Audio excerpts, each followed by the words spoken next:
In the bustling halls of the Montgomery County Courthouse, an ordinary Tuesday was about to become extraordinary. The air was thick with anticipation as a small figure, just 11 years old, stood before Judge Patricia Williams.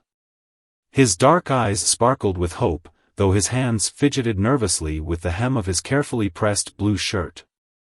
The boy had spent 6 years bouncing between foster homes, carrying little more than a worn backpack and dreams of finding a place to truly call home. His social worker, Mrs. Thompson, stood nearby, her gentle presence a familiar comfort in this formal setting. She had watched him grow from a quiet 5-year-old into a bright, resilient young man who never lost his ability to smile despite the challenges life had thrown his way. Life hadn't been easy for him. Born to a mother struggling with addiction and a father he never knew, his early years were marked by uncertainty. He remembered nights when dinner meant a pack of crackers, and mornings when he had to get himself ready for kindergarten while his mother slept. Child Services eventually stepped in, and thus began his journey through the foster care system. But fate had something special in store. Judge Williams wasn't just another authority figure in a black robe, she had been following this boy's case for years. Every time he appeared in her courtroom for placement reviews, she noticed something special about him: his resilience, his kindness, and most importantly, his unwavering hope. What started as professional concern slowly transformed into something deeper. Judge Williams found herself thinking about him long after court hours, wondering if he'd had a good day at school or if he was adjusting well to his latest foster home. She began asking for updates from social services, not just during scheduled reviews but regularly, wanting to ensure he was safe and cared for. The judge had never planned on adopting. Her career demanded long hours, and she'd always believed that her contribution to children's lives would come through her work on the bench. But something about this boy's story touched her heart in a way she couldn't ignore. She saw in him not just a child in need, but a bright spirit who deserved a chance to shine. As months passed, Judge Williams started the process of becoming a certified foster parent. She attended training sessions after court hours, underwent home studies, and prepared herself for the possibility of becoming a mother. All while keeping her intentions private, following every protocol and ethical guideline to ensure there would be no conflict of interest. Today was different from their previous encounters. The boy stood straighter, wearing a new outfit chosen specially for this occasion. He had spent the morning practicing what he would say, though his heart raced with both excitement and nervousness. This wasn't just another hearing, it was the day that would change everything. The courtroom was unusually full. Other judges had taken their lunch break to witness this special moment. Court staff who had watched the boy grow up over the years stood along the walls, trying to maintain their professional composure despite the emotions they felt bubbling up inside. Mrs. Thompson gently squeezed the boy's shoulder as he approached the bench. The usual formality of the courtroom dissolved as Judge Williams stepped down from her position, removing her robe.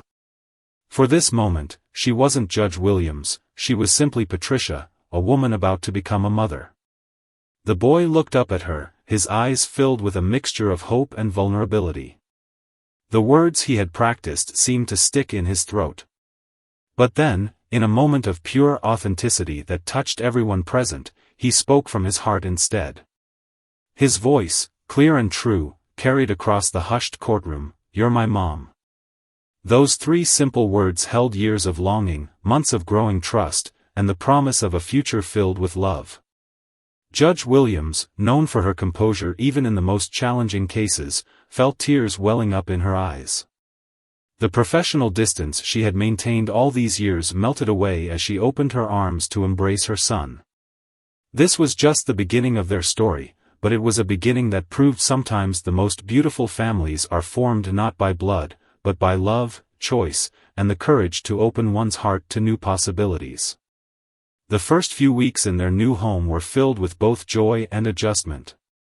The boy, who had grown accustomed to temporary spaces, found himself standing in his very own room, surrounded by freshly painted pale blue walls, his favorite color.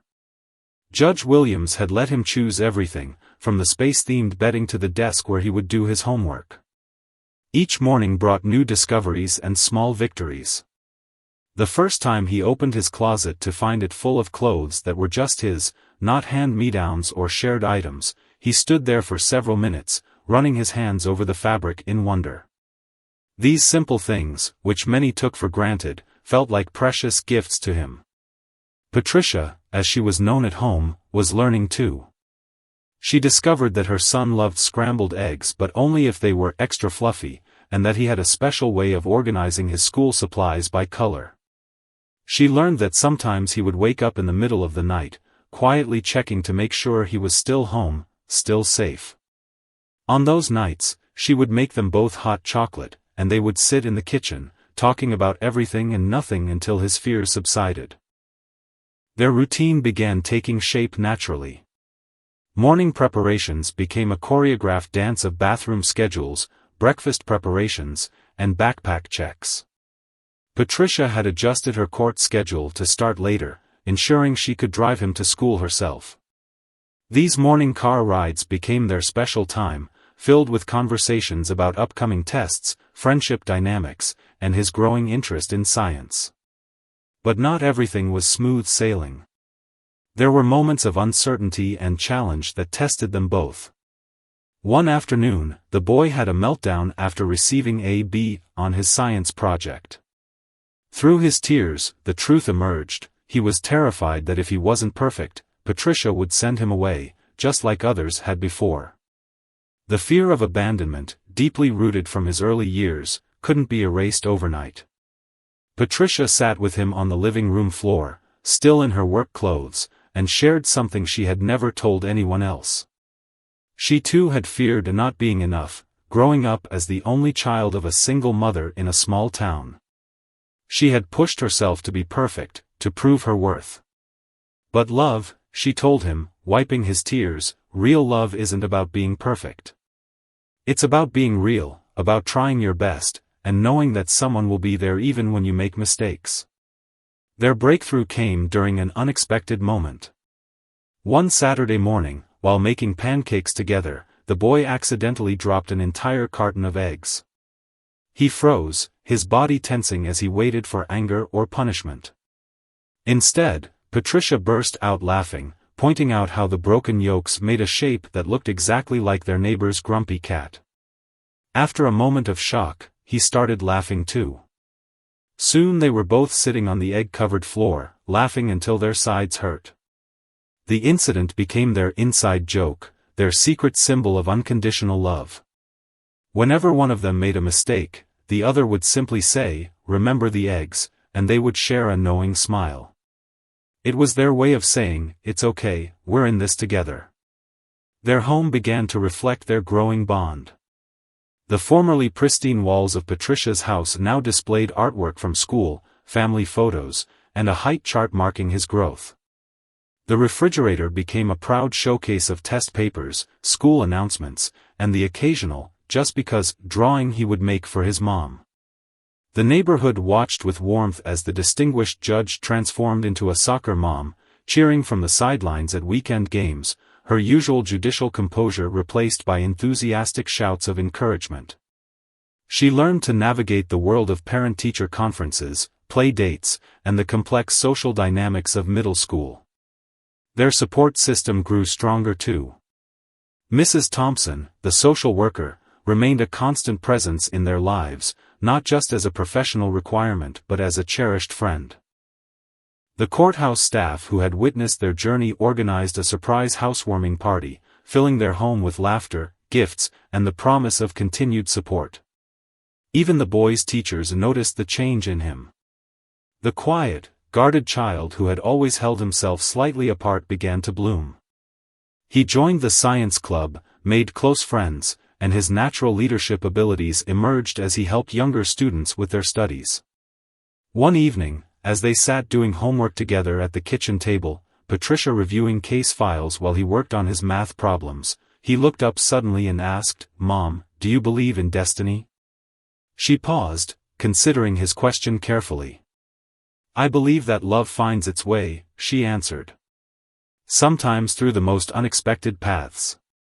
He nodded, seeming satisfied with her answer, then added, "Like how you had to be my judge first, so you could become my mom."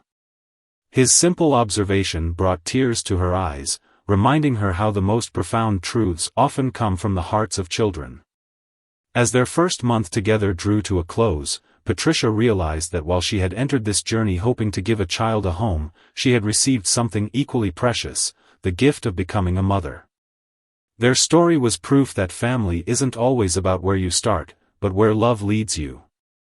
As summer approached, bringing with it longer days and warmer weather, Patricia and her son faced new challenges that would test their growing bond. The first major hurdle came when they received an invitation to a family reunion from Patricia's extended family. While most of her relatives had been supportive of the adoption, some had expressed concerns, their words thinly veiling prejudices that neither mother nor son had yet confronted directly. The boy sensed his mother's tension as she read the invitation. "We don't have to go," he said quietly one evening, pushing his spaghetti around his plate.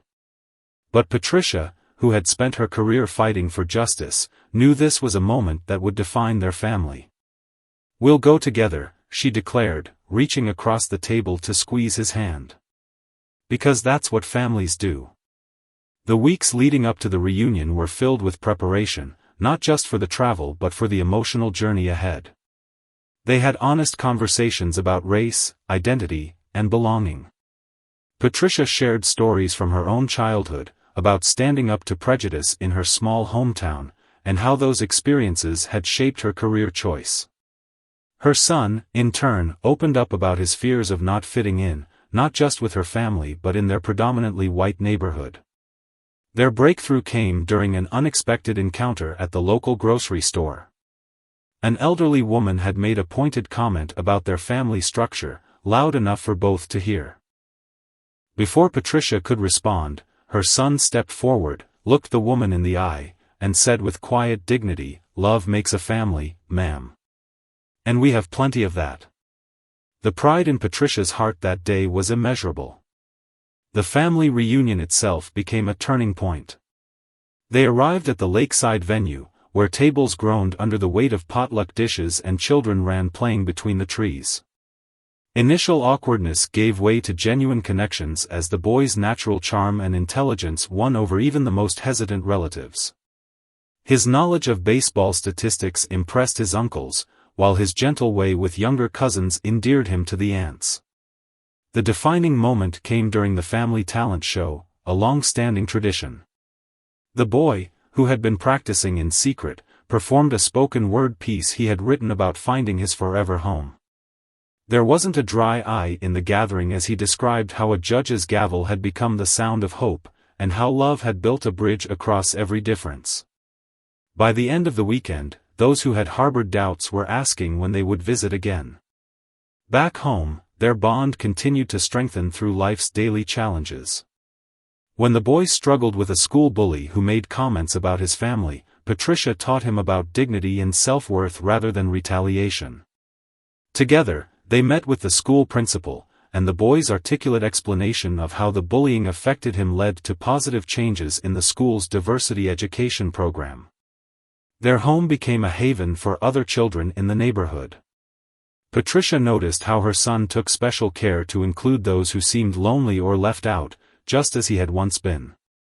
He started a homework club that met at their dining room table twice a week, where children of various backgrounds would gather to study, share snacks, and find friendship. The courthouse staff who had watched their story unfold continued to play important roles in their lives. The security guard who had always saved special treats for the boy during his years in the system became Uncle Ray, a regular at Sunday dinners. The court clerk who had helped with the adoption paperwork taught him to play chess, leading to weekly tournaments that filled their home with strategic thinking and laughter. Patricia's perspective on her work evolved as well. While she had always been compassionate, her experience as an adoptive mother brought new depth to her understanding of the families who appeared in her courtroom. She became known for taking extra time with adoption cases, ensuring each child felt seen and heard in the process. One autumn evening, as they sat on their porch swing watching leaves dance in the wind, the boy asked a question that had been on his mind. "Mom, do you ever wish you had adopted a baby instead? Someone easier?" Patricia turned to him, her eyes serious. "Honey, you weren't chosen because you were easy or hard. You were chosen because you were you. And you made me a mother in exactly the way I was meant to become one."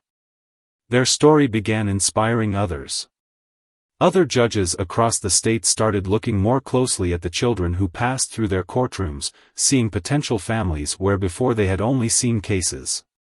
Single professionals who had thought their demanding careers precluded parenthood began to reconsider.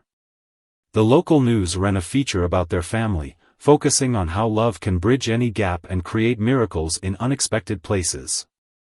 As they approached the one-year anniversary of their adoption, Patricia and her son decided to start a support group for other adoptive families. They named it Bridge of Hope, and it became a place where families like theirs could share experiences, challenges, and victories. The boy took special pride in mentoring other adopted children, sharing his journey from uncertainty to belonging.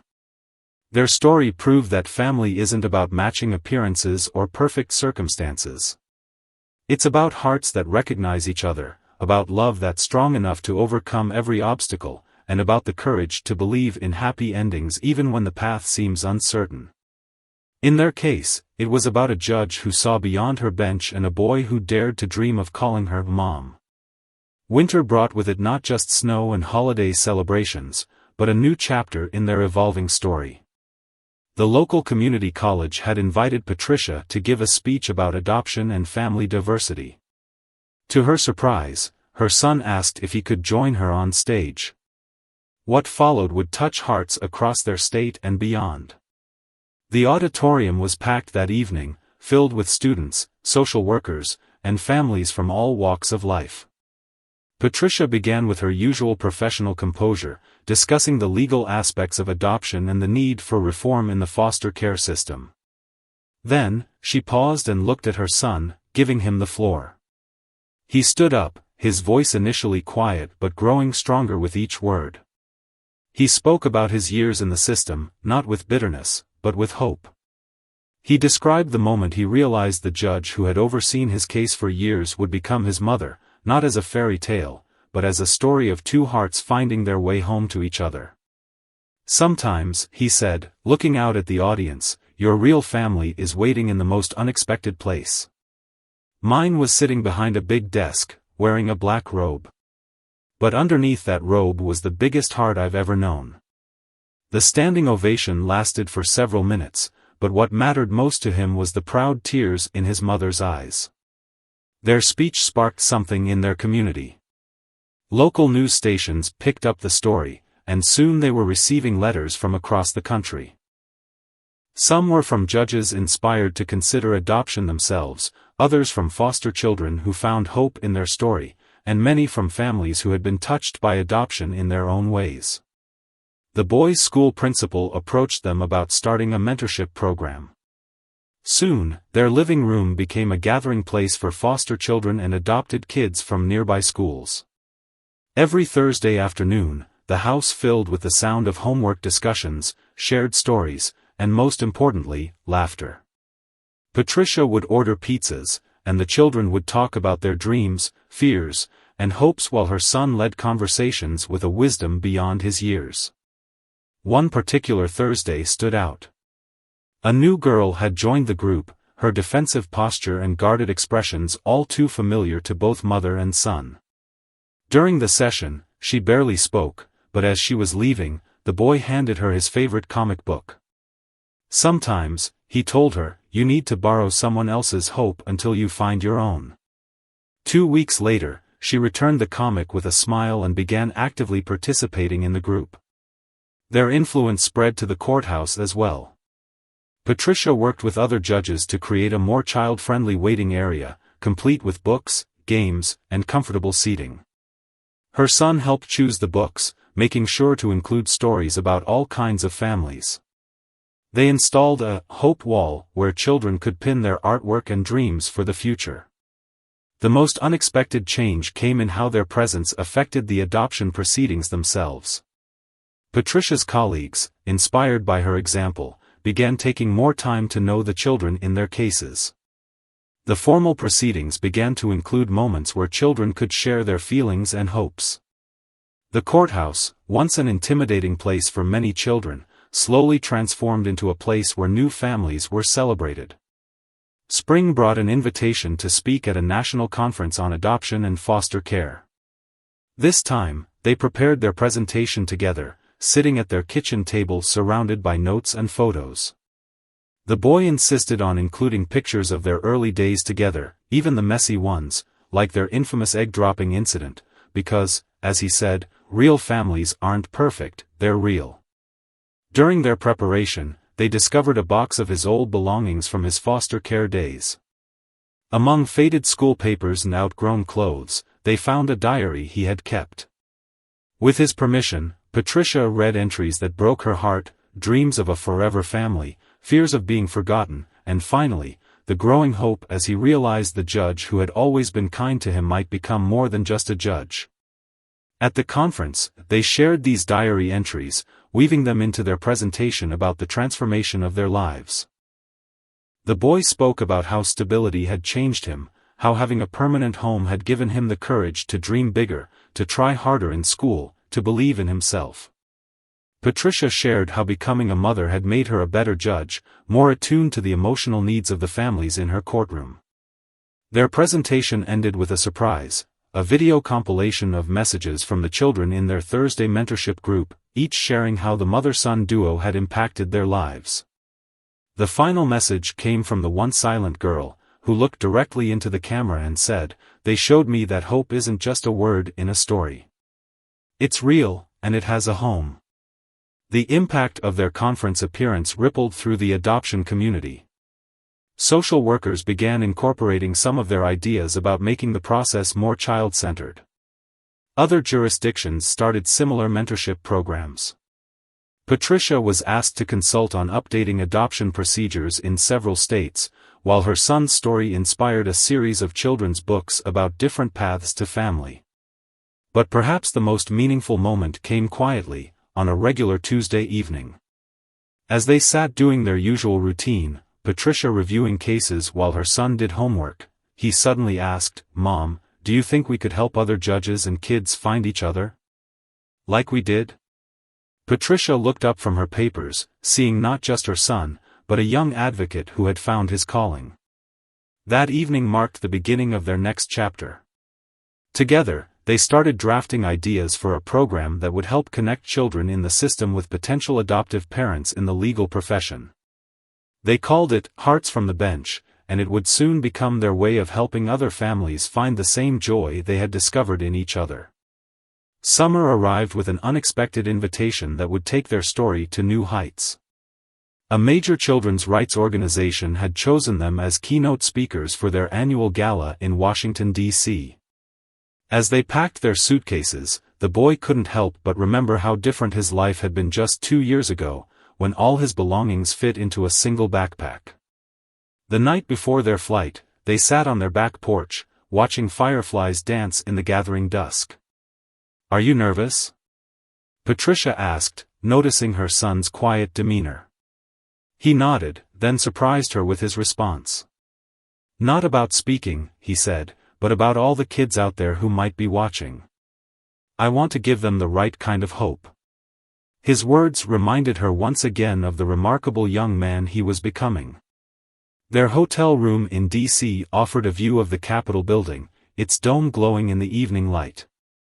As they prepared for the gala, Patricia helped her son with his bow tie, both of them giggling at their clumsy attempts to get it straight.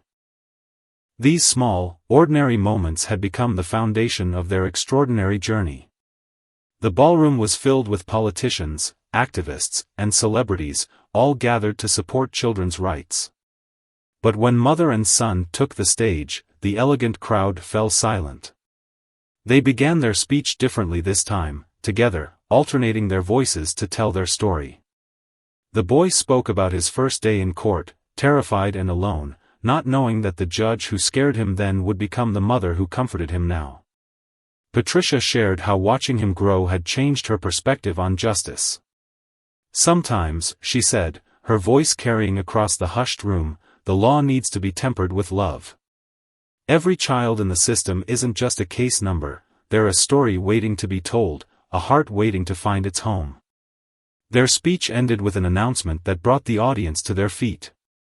They were launching a national initiative called Benches to Bedtime Stories, a program that would help legal professionals across the country connect with children in the foster system.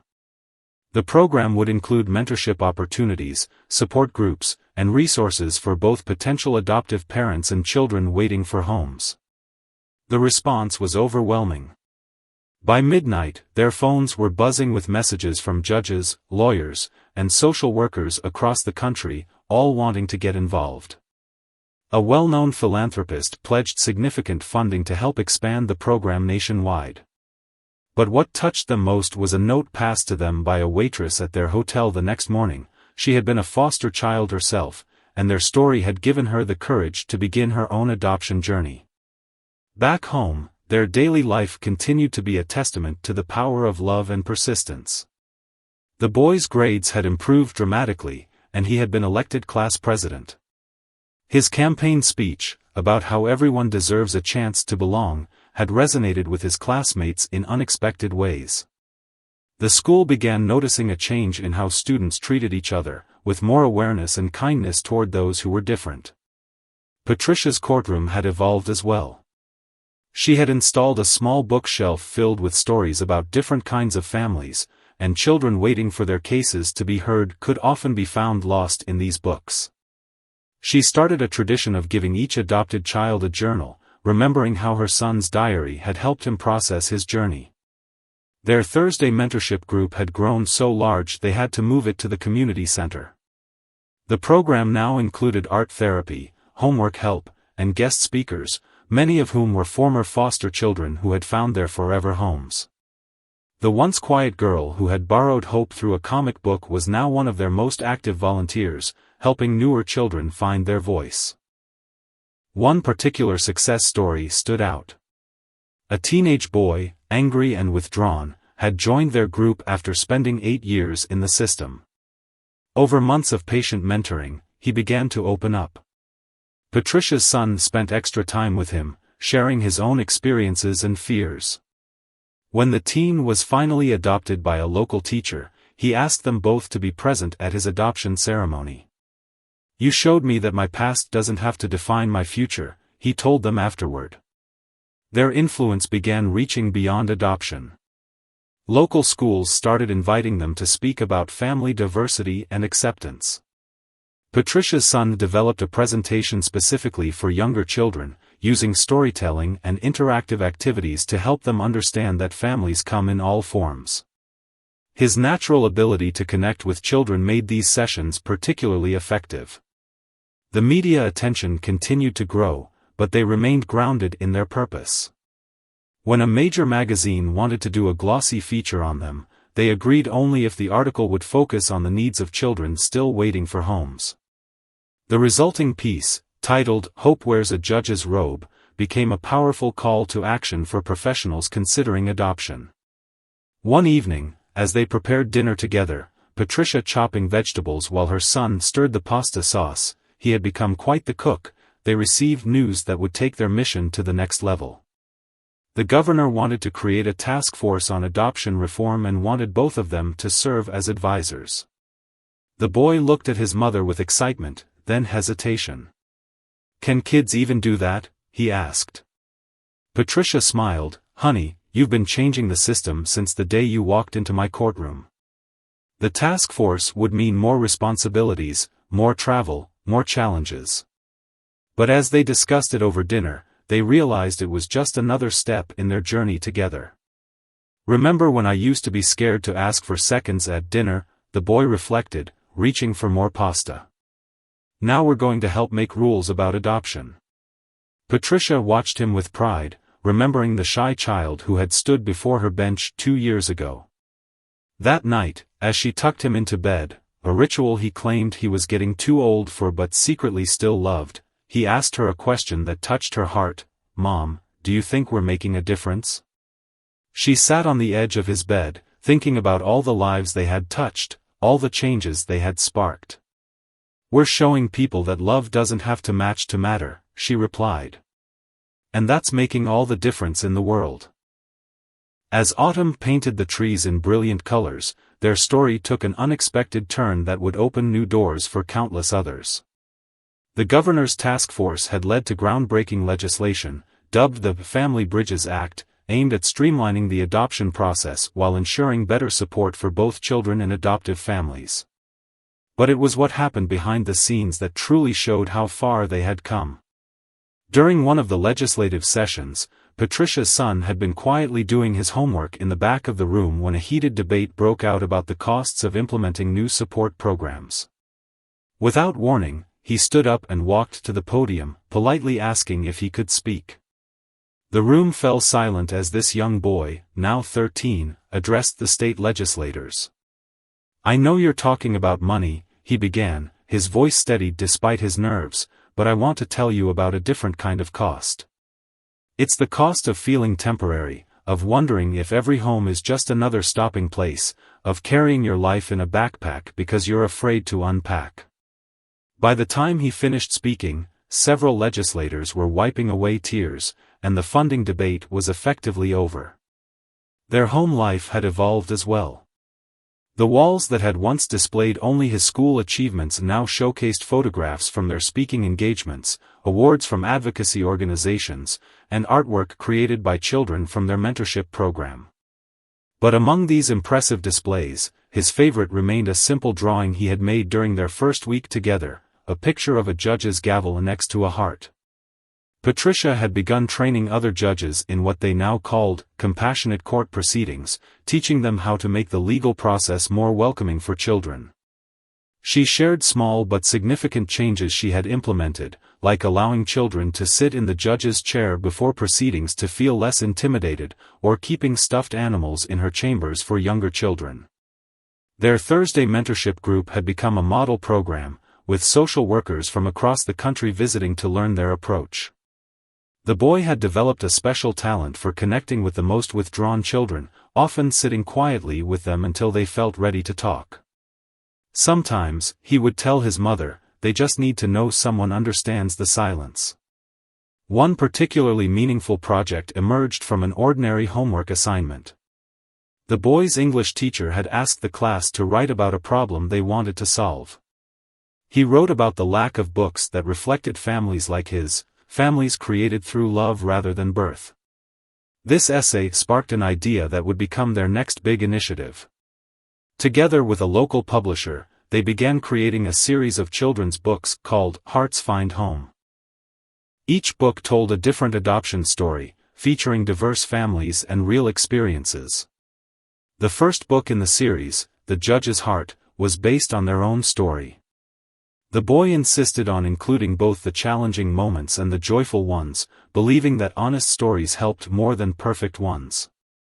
The book series launch event at their local library turned into something much bigger than expected.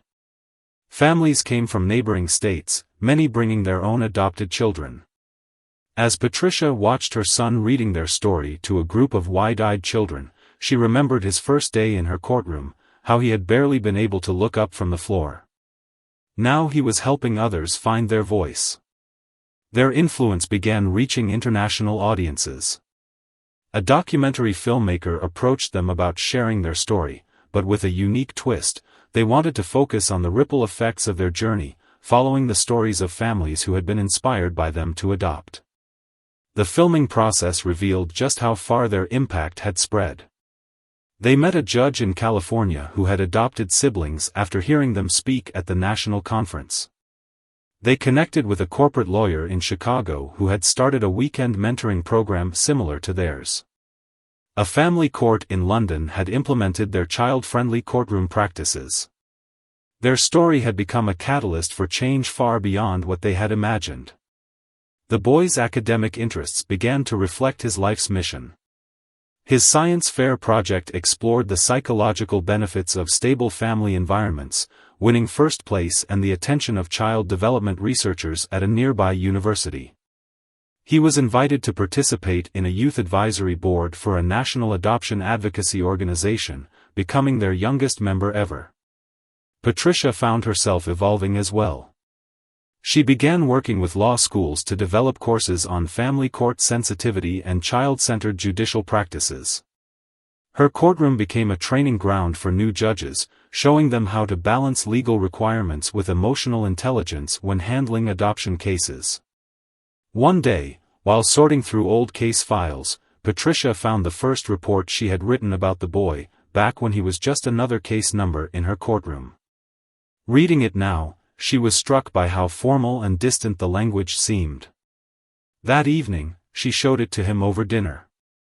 They sat together, reading through the clinical descriptions and official recommendations, sometimes laughing at how far they had come. "You know what's funny, Mom?" he said, pushing his plate aside to make room for the papers. "Back then, you were writing about me. Now we're writing our story together." His observation captured perfectly how their relationship had grown from one of observer and subject to true partners in a shared mission. Their home had become a gathering place for what they called their extended heart family, a diverse group of adopted children, foster parents, social workers, and advocates who had become part of their journey. Sunday dinners often turned into informal strategy sessions for their next project or celebrations of recent adoptions. As they approached the third anniversary of their adoption, they decided to create a special celebration. Instead of a traditional party, they organized a community event called Family Forest. The name came from the boys' observation that families were like trees, some grown from seeds, others transplanted, but all reaching toward the same sky. The event brought together hundreds of people in the local park. There were activity stations where children could create family trees that celebrated both biological and chosen family members, art therapy sessions, and panels where adopted children of all ages shared their stories.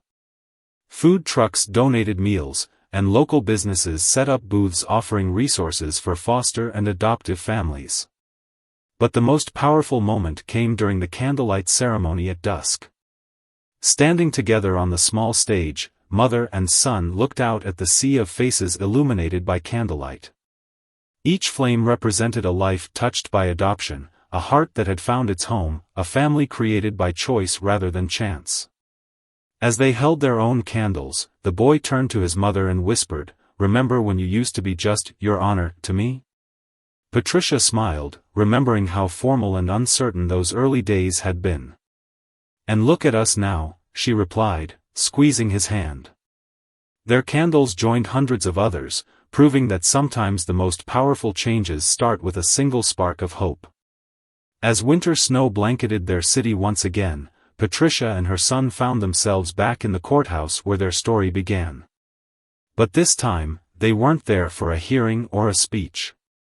They were there to witness something extraordinary, the 100th adoption facilitated through their Hearts from the Bench program. The boy, now 14, stood tall beside his mother, watching as another judge, inspired by their story, finalized an adoption. The new family included a former corporate lawyer who had left her high-powered career to become an adoption advocate, and a 12-year-old girl who had spent 6 years in foster care. As the gavel fell, marking the official beginning of their family, Patricia squeezed her son's hand, both of them remembering their own special day in this very courtroom. Their influence had sparked a movement that was changing the face of adoption across the country. The Family Bridges Act they had helped create had been adopted by 12 other states, with more following suit. Their children's book series, Hearts Find Home, had expanded to include 10 titles, each telling a unique adoption story, and had been translated into multiple languages. But perhaps their greatest impact could be seen in the small changes that had transformed the adoption process itself. Courthouses across the country had implemented their child-friendly practices.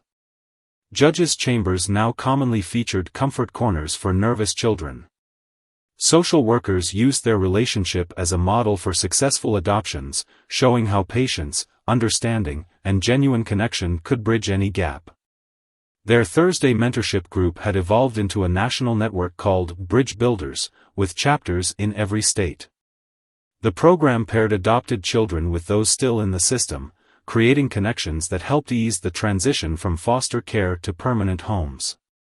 The boy had become particularly passionate about helping teens in the system, remembering how close he had come to aging out himself. One morning, as they prepared for another day of advocacy work, they received a letter that brought them both to tears. It was from a judge in Seattle who had adopted 3 siblings after hearing them speak at a conference. She wrote about how their story had given her the courage to open her heart and home, despite her demanding career. Enclosed were photos of her new family, all beaming with joy.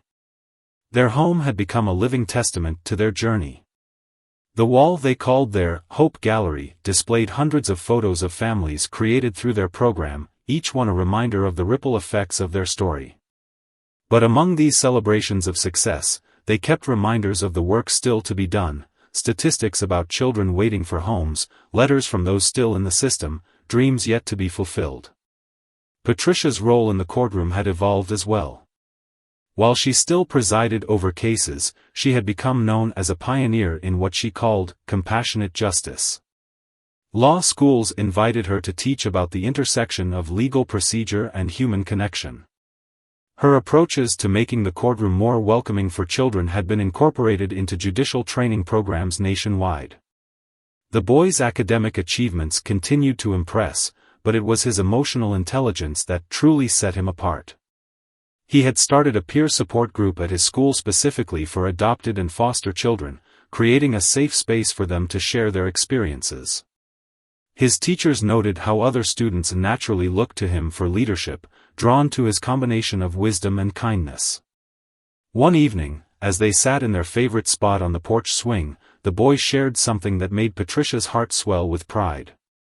"You know, Mom," he said, watching the sunset, "I used to think my story was about finding a home. But now I realize it's about helping others find theirs." His words captured perfectly how their personal journey had become a beacon of hope for others. Their influence extended beyond adoption. They had become advocates for diverse family representations in media, consulting with television shows and movie producers to ensure accurate and sensitive portrayals of adoption stories. The boy had even been invited to speak at a major media conference about the importance of showing different types of families in children's programming. The Family Forest event they had created had grown into an annual celebration, now happening simultaneously in cities across the country. Each location added its own unique elements, but all maintained the core message, that families grow in many ways, and love knows no boundaries.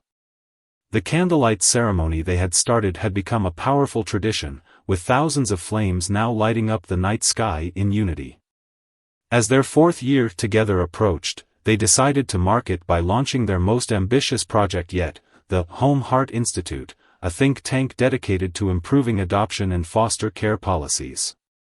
The institute would bring together experts from various fields, legal, social work, psychology, education, to develop innovative approaches to supporting children and families in the system.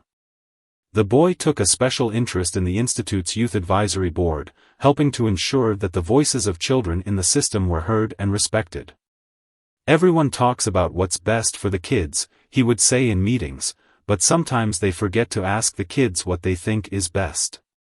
Their story had come full circle in many ways, but it wasn't ending, it was evolving. Each new family formed through their program, each policy changed because of their advocacy, each child who found hope through their example added new chapters to their ongoing narrative. One particularly meaningful moment came when they were asked to preside together over an adoption ceremony, Patricia as the judge, and her son as a special advocate for the child being adopted. As they stood together behind the bench, the symbolism was powerful. The scared little boy who had once stood before a judge was now standing with her, helping another child find their forever home. "Your Honor," the boy had said during the ceremony, his voice strong and clear, "I stand here today not just as someone who was adopted, but as someone who knows that every child deserves to feel the kind of love I found in this very courtroom." There wasn't a dry eye in the room as he turned to the child being adopted and added, "Welcome to the family of families we're all building together." As they drove home that evening, the setting sun painting the sky in brilliant colors, Patricia glanced at her son, her greatest blessing, her partner in change, her daily reminder of how love can transform lives. "You know what makes me proudest?" she asked him. He looked up from his phone, where he had been texting with one of his ments. "What's that, Mom?" "That you didn't just find your voice," she said, "you're using it to help others find theirs." He smiled, understanding the depth of what she meant. Together, they had transformed their personal miracle into a movement, their private joy into public hope, their single story into 1,000 new beginnings. Their journey had proven that sometimes the most powerful changes start in the most unexpected places, like a courtroom where a judge and a young boy discovered that family isn't about where you start, but where love leads you. And their story continues to unfold, one heart, one home, one hope at a time.